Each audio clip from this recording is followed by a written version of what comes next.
Breeders' Cup 2024. We continue to look at the contenders in each of the 14 Breeders' Cup races. We've already got previews up of the Classic Contenders, the Sprint Contenders, the Dirt Mile Contenders, and today we go to Future Stars Friday. It's all part of the Friday, November 1st card at Old Del Mar, and the contention runs deep in the Juvenile Fillies turf. As many as 9 contenders could have a chance to win this race. I expect a field of 11 or 12 in the Juvenile Fillies turf. Of course, the Europeans have been winning this race, but Chad Brown also plays a strong card every year in this race. Let's take a look at the first contender, Lake Victoria. Lake Victoria is undefeated, 4 starts, 4 wins, and let's go back to the Juddmonte Chevrolet Park. This is a Grade 1 race in Europe. Lake Victoria ends up to winning this race. This was her 4th start of the season.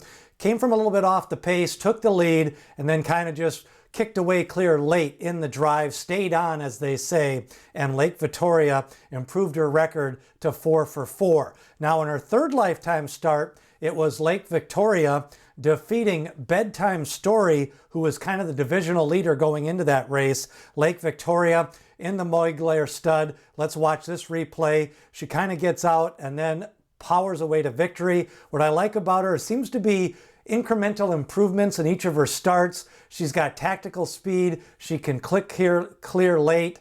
She has the ability to go around horses, kind of nimble, and Aidan O'Brien trains Lake Victoria, who will be one of the favorites in the Juvenile Fillies turf on Friday, November 1st. Now, the sire is Frankel, and the breeder is Coolmore for Lake Victoria, probably about 3-1, 7-2 for Breeders' Cup odds. Now, thought process is the United States horse, 4 starts, 3 wins. Let's go to the Surfer Girl Stakes. This one was her most recent race. She wins that race and just a dominating performance, strutting her stuff on the front end.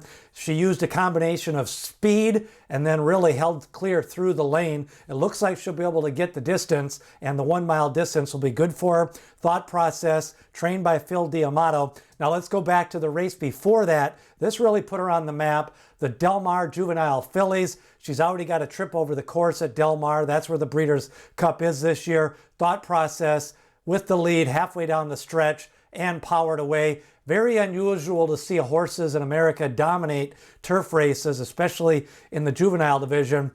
So overall, I think thought process is one of the more above average turf fillies in America. Now, Scythian was able to take advantage of a kind of a strangely run race in the Miss Griot. She was saving ground.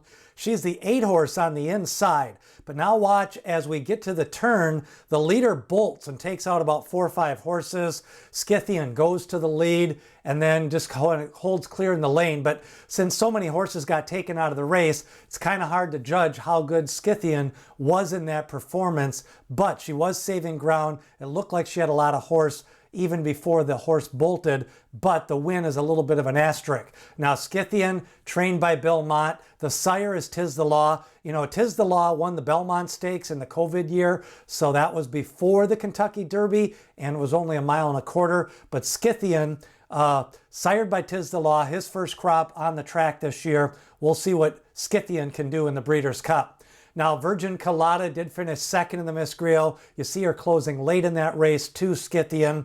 What's nice about Virgin Colada, slowly improving, and the American-based horse trained by Chad Brown, 3 starts. She broke her maiden at Saratoga, then ran 2nd in a listed stakes, and then ran 2nd in that troubled Miss Griot Stakes. Virgin Colada, one that definitely can improve here in the Juvenile Fillies turf.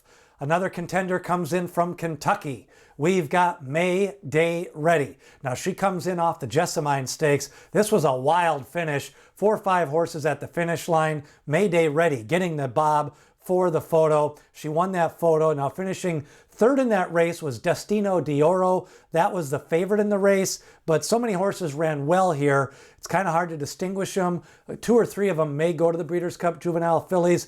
May Day Ready got the win, but she may be underlaid based on getting that win.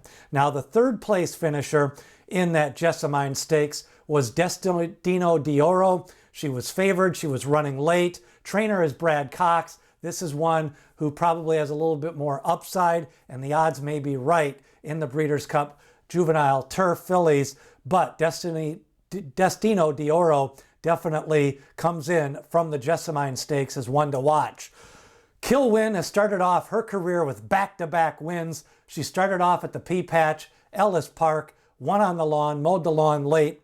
Then we go to the Kentucky Downs turf course. It was Kilwin. Look at her. She's kind of in 5th, 6th place. The leader takes the lead. Kilwin out in the center of the track, getting up literally in the final stride. Powerful performance to finish on kind of a tricky course. Now, over the years, some of the Kentucky Downs horses haven't done well at the Breeders' Cup. This year, they raised the purse. Overall stakes quality a little bit better, but Kilwin gives you something to think about. Winning that untappable stakes, now going to the Del Mar Breeders' Cup Juvenile Fillies Turf. To recap some of the top contenders for the Breeders' Cup Future Stars Friday, we've got Lake Victoria, a 2-time Grade 1 winner. Thought Process, a 2-time stakes winner. She's won at Del Mar. Phil D'Amato trains. Heaven's Gate, that one is another winner. Big performance in her win. And Destino d'Oro, that's another one who is a contender, off her 3rd in the Jessamine. Virgin Colada, trained by Chad Brown. Scythian for Belmont, Kilwin, and then another contender is Totally Justified. But lots of ways you can go here. You got the Euros, you got the Americans. Now remember, the Euros have been winning the juvenile boys race, but Chad Brown has done really well in the Juvenile Turf Fillies. He won it with Hard to Justify last year at 6-1. Newspaper of Record was right around 5 to 7-1. Rushing Fall, New Money Honey, and Lady Eli got it all started for Chad Brown in the Juvenile Fillies Turf. He's definitely capable of winning this race. Then you've got Christophe Clement. You got Aidan O'Brien. Of course, he trains Lake Victoria. He won with Meditate a couple of years ago. And sharing one for Graham Motion. So we've had some prices. We've had Chad Brown even with a few horses at some prices. Aidan O'Brien, Mark Cassie, all of the good turf trainers. But you have to take a look deep. This is a race you want to maybe possibly go for a price in that Juvenile Fillies Turf. Now, it's all part of Future Stars Friday. We're going to have free racing picks for Friday and Saturday. Belmont, Breeders' Cup Day, and Friday and Saturday, both editions will be out after the scratches. Channel memberships are available. Sign up now, $9.95 a month. Get you exclusive videos for the Breeders' Cup. We're going to do some money line videos and some final pick videos with that channel membership. You can sign up and cancel at the end of the month. $9.95 per month. And the Turf Sprint preview up, top contenders, deep division this year, and the Filly and Mare Turf Contenders is also up. Who do you like in the Juvenile Fillies Turf? Leave a comment, share that like button, and remember, D. Wayne Lucas always says, people have opinions, horses have the facts.